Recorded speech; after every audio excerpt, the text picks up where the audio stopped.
pen hot for scammer lah ni, for hot duk nipu di dalam online lah ni pen yo hot baru iaitu dia waktu on ngen silap.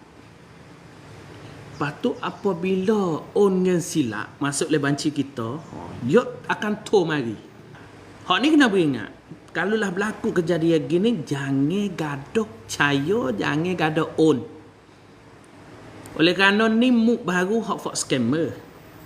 Dia waktu on silap masuk le duit kita, masuk le banci kita. Ya sebab kalau lah kita on klik dia selalu masuk lock ya pakai berup herat habis halu dah. Mengikut hak pen hak ya dah lah.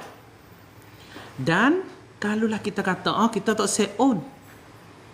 Kita tak set on. Semut kita kata kita tak set on. Dia pun akan ku kita. Dia akan ku kita kata mung kalau mung tak on balik klik di kuku nak phone aku nak damden kedi. Pen for scammer ni. Aku nak phone, aku nak damden kedi. Lepas tu banci mu ni kena lock. Banci mu ni kena lock.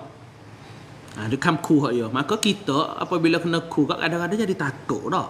Apabila kita takut tak dapat tidaknya kita pun on klik dia.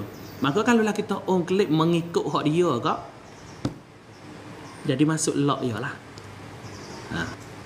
Pas nak buat lagu mana caranya? Satu, gicen dadu dulu. Gicen kuam dulu. Kata ada orang on duit silap masuk dalam banci kita. Yang kedua, ceng kepada tanakan. Kata ada orang on silap masuk dalam banci kita.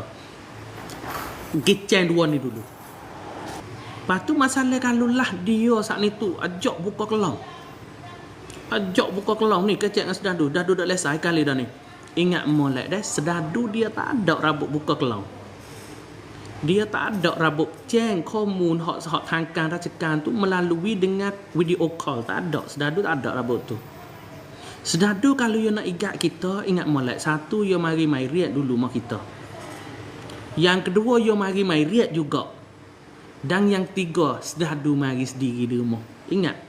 Sedadu kalau nak igat kita, you mari cari kita. Tak nak pergi cari dia.